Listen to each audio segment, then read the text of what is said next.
Hey everybody, we are going to try right now to go ahead and log in to OneSource using iPad and the VPN secure remote connection to UGA and enter in a mileage reimbursement expense. So we're going to try to do that from kind of start to finish, just so that I'm hoping that you guys will have this video to use as a guide for the first time and for the first few times, and then you can refer back as you might need to. So the first thing we're going to do is go to AnyConnect, turn on again the AnyConnect VPN, just press that little button at the top, and you will get that authentication screen where it will ask for you to put in your My ID and password. And so you can do that. My ID kind of username, the JJ Smith part, pops up on its own. That may be happening for y'all now. And then I just have to enter in my password, and then you do have to enter in that second password, which again, you can scroll up right here for the instructions, but it's basically you just type in the word push, SMS, or phone to say which way you would like to receive the approval request from the Duo Mobile. So you're going to type in your My ID password, your second password, how you want to get that, that approval code, and then you're going to hit connect up here. And so I've gotten and so I can kind of confirm that I'm in the VPN. Once I've done that, you should see VPN in the upper left-hand corner of your iPad in that little rectangle. And so then we can actually close out of Cisco Connect just by pressing on the home screen button on the iPad again. And then you can use this home screen shortcut button to go into the OneSource system. And again, it's going to pop up and ask you to type in your My ID and password, which you can do real quick.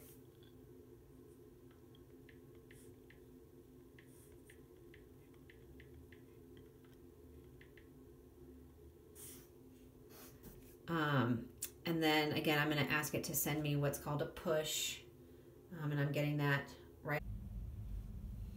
Okay, once you are logged in to the OneSource system, you should see a dark blue screen with the word Oracle at the top left and Employee Self-Service in the middle, and then a screen of 8 different tiles. And to enter a mileage reimbursement, you are going to click on the tile that says Expenses. And then the next thing you'll do is click at the top right where it says Create Expense Report. So this is defaulting for me in here, but what you'll do is on this screen that you get to, it says general information for the expense report, and the first blank is for business purpose. You can click this drop down right here, and you are going to select for in-state travel.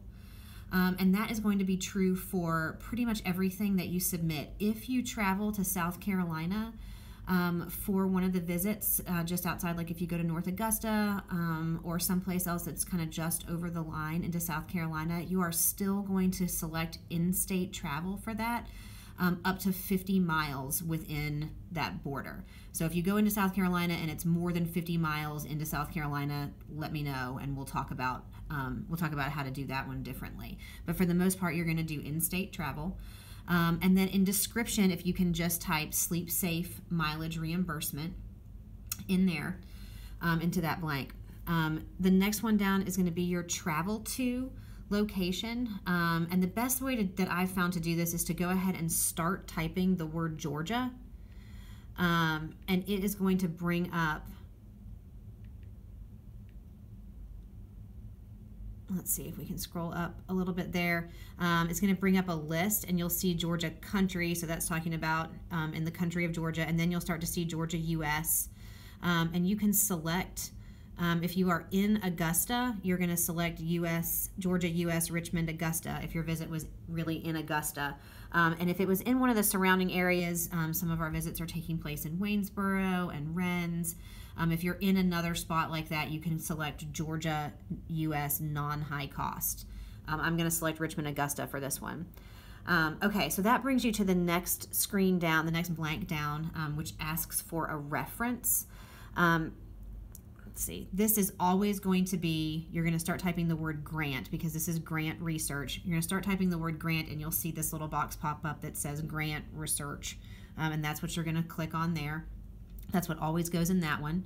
And then the next one down, again, every time you do, it's going to ask you for this, and you are going to put in the accounting tag, which will reference our account. So you will type the numbers 43, and then you'll start typing the letters BIR. And once you typed in BIR, you should see the selection pop up for 43 Birch Sleep, BIR Sleep. That's just referencing Dr. Birch, and that this is the sleep grant.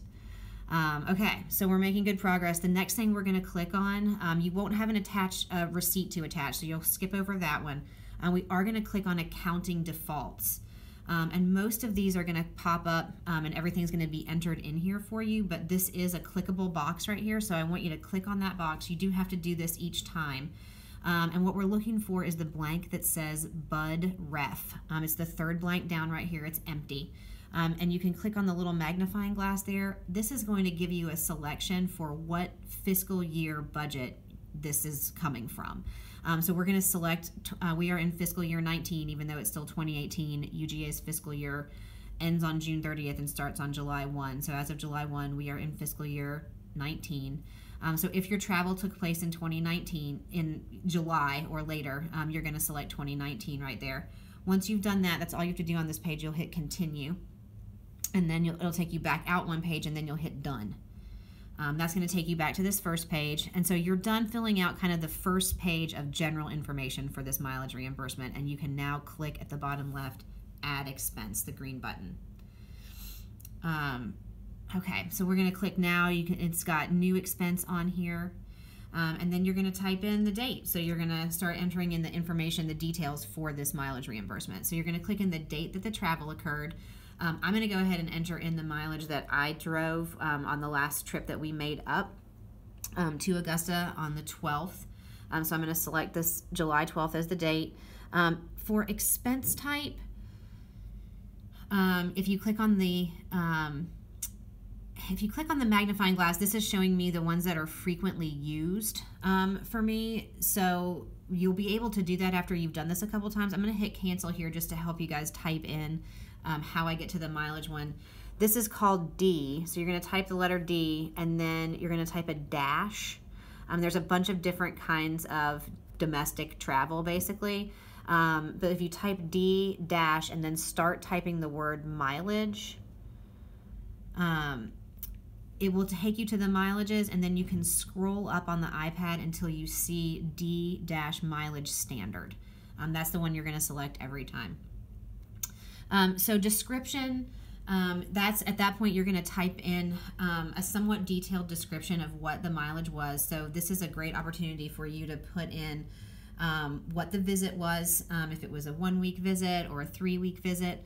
You're going to type that in, and you can put in the subject, in that line also the family ID number. So you can say, just for example, 1 week, and then let's see if we can find the number sign, and say this was for family number 125. You can put that in, and then the destination that you drove to also. So you could just say that was in Rennes or Augusta or wherever it was. And that's all that you need to put there. I'm actually going to back out of that, because if I submit this one, I'm going to say this was training, in Augusta. And then there's not a place really for you to put your, there you go, put your miles in right there yet. So we're going to skip down a little bit here to the billing type. And what we're going to do is, we're told that it's supposed to be internal, but it's not, it doesn't really let us do that. So if that says bill to sponsor for you guys, go ahead and leave it like that. If there's something that we need to do in the future, we can change that going forward. And then when you put in here, you can same thing, put originating location. So if you are in Augusta and you did a visit in Augusta, then you would have put Augusta for both of the locations. For your originating location, for me, for this one, since I left from Athens, I'm going to type in Georgia until I see a lot of Georgias come up. Let's see. It's letting me scroll right here. And so I originated for this trip in Athens, so I'm going to put that in there. Again, there's no receipt to attach for this for mileage. So I'm going to go ahead and click on mileage calculation, and this is the part that the date should default in there, the date that you'd entered before. This is the part where you can put in there what the miles were that you traveled. And so I had 185 miles round trip for that day. None of these miles, they were all work miles. None of them were commute or personal miles, and you should not really ever have that to put in there. So if you bring that screen down, just click the keyboard off. That lets me get back out here and type done. And now that should have filled in this blank here. I don't know how well you can see that. This should have filled in this blank here where it put in the miles and does the multiplication for you, and then it's got the amount that I'll be paid there as mileage reimbursement for that. So that's really it. So you can just kind of check back over everything that you entered here, and then go ahead and at the top right of the screen you can click save. And then that will save it there, and it'll show you a list. So you could have, you know, multiple of these going down. You could go ahead and add another expense right now. If you had several to enter, you could just repeat that process again by clicking this little plus button right here. Will let you add another one, or you can go ahead and click review and submit. Okay, so as long as it doesn't tell you that you have any errors within any of the expense reports that you've entered, you should see the expense report summary, how many items. So if you've entered in 3 different trips here, you would see 3 items right there. I did just enter in the 1 trip to get reimbursed for, and so that is showing the total dollar amount. And then I'm going to go ahead and click up here in the top right corner, I'm going to click submit. So let's see, this says submission confirmation. It's a long statement. And so this is basically saying I certify that what I'm claiming here as travel is true. It's kind of a scary statement about if you're lying, then you can be prosecuted. So obviously it's not something any of us need to really worry about. But so it's going to make you just click submit again, confirming that you are submitting something that you believe is accurate. And then it's going to show you, this is actually taking me to an awaiting approval screen. So it now shows, excuse me, the 2 things that I've got kind of outstanding in there. So you should see that in there as awaiting approval. And so you're done. That's entering an expense report. So I hope this has been helpful and something that you guys can go back and watch the first few times that you do it to kind of remember how. If at any point you have any questions, obviously email me or Megan, call me or Megan, let us know. I hope this has been helpful for you guys. Thank you so much for your patience as we get started using this new system that I do think will end up being more efficient for everybody. Okay, have a good day. Bye.